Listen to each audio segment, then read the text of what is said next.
तो यार दोस्तों, हम हमेशा इस बात को लेकर डिस्कस करते हैं कि भारत की जो गैस और तेल की निर्भरता है ये दूसरे देशों के ऊपर है। और जैसा कि हम लोग मोटा माटी आंकड़ा बताते हैं कि 80 से 85% क्रूड ऑयल हम लोग विदेशों से इंपोर्ट करते हैं।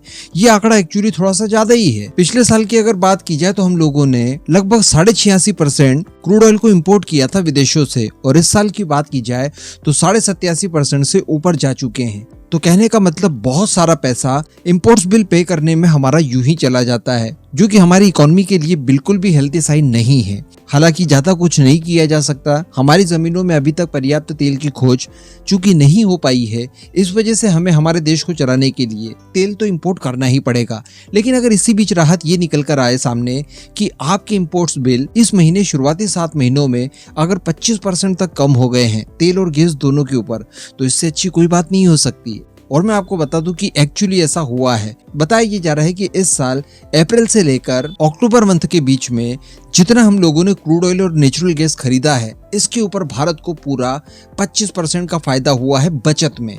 हालांकि यहाँ पर आप ये सोच रहे होंगे कि शायद इस दौरान हम लोगों ने क्रूड ऑयल और गैस की जो खरीद है उसे कम कर दिया होगा, इस वजह से 25% बढ़ गए। तो मैं आपको बता दूं कि नहीं, इसमें इवन मामूली बढ़त देखने के लिए मिली है। क्योंकि मैंने आपको एक लास्ट वीडियो में बताया था कि भारत के अंदर जो डोमेस्टिक लेवल पर क्रूड ऑयल का प्रोडक्शन होता था उसमें कमी देखी गई है, और वो कमी अभी भी स्थिर बनी हुई है। आगे भविष्य में ऐसा नहीं होगा, हम लोग हमारे खुद के उत्पादन को बढ़ा देंगे, लेकिन इस समय तो कमी चल ही रही है उत्पादन में। तो उत्पादन में कमी होने की वजह से और हमारी जरूरतें बढ़ जाने की वजह से 0.6% हम लोगों ने क्रूड ऑयल ज्यादा खरीदा। इसके बावजूद हमारे 25% तक इंपोर्ट्स बिल बच गए।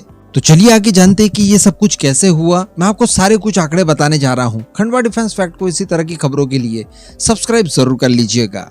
तो दोस्तों देखिए, फरवरी 2022 में जब रशिया यूक्रेन युद्ध शुरू होता है, उस समय तेल हो या फिर गैस हो, दोनों की कीमतें बहुत ज्यादा बढ़ जाती है। और ये सिलसिला पूरे 2022 में तो चला ही चला, साथ ही साथ 2023 में भी शुरुआती कुछ महीनों तक लगातार चलता रहा। लेकिन उसके बाद फाइनली इनकी कीमतों में कमी देखने के लिए मिली, और इसके पीछे का कारण ये था कि रशिया की तरफ से भारत को और दूसरे एशियन देशों को भारी डिस्काउंट दिया जाने लगा। तो भारत और चाइना जैसे कुछ बड़े कंज्यूमर्स रशिया से तेल खरीदना शुरू कर चुके थे।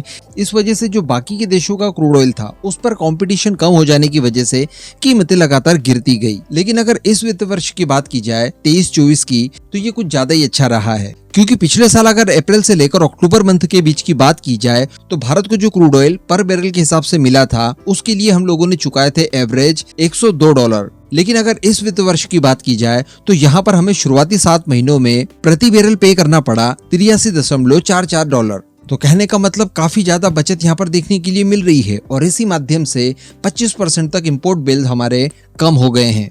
और ये जो मैं आंकड़े बता रहा हूँ ये पेट्रोलियम मिनिस्ट्री के ही petroleum planning and analysis cell द्वारा जारी किए गए हैं। रनिंग फाइनेंशियल ईयर के लिए बताया जा रहा है कि अप्रैल से अक्टूबर के बीच में $75.5 बिलियन हम लोगों ने कच्चे तेल के इंपोर्ट्स में दिए। जबकि इससे ठीक 1 साल पहले की अगर बात की जाए तो उस दौरान अप्रैल से लेकर अक्टूबर के बीच में हम लोगों ने पे किया था $101.2 बिलियन।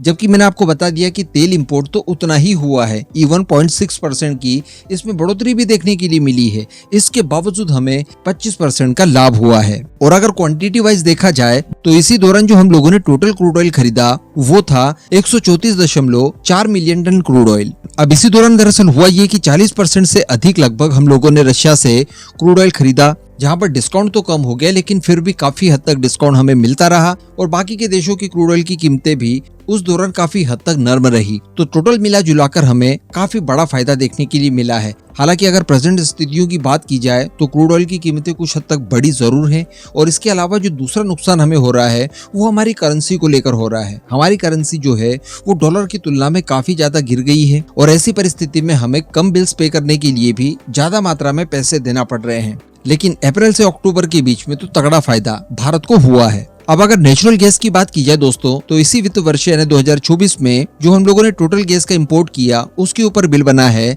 $6.6 बिलियन का, जो कि पिछले साल की तुलना में 30% तक इंपोर्ट बिल कम बना। और अगर क्वांटिटी की बात की जाए तो हमने जो टोटल गैस इंपोर्ट की है वो 13.4% तक बढ़ गई है। तो अल्टीमेटली तेल हो या गैस हो, दोनों ही मोर्चों पर भारत को काफी ज्यादा लाभ हुआ है। और इसके लिए रशिया को एक थैंक यू तो बनता है। आगे पीछे सब जगह मिलाकर टोटल योगदान रशिया का ही था। इस पूरे मुद्दे पर अब आपका जो भी मानना हो नीचे कमेंट करके जरूर बताइएगा।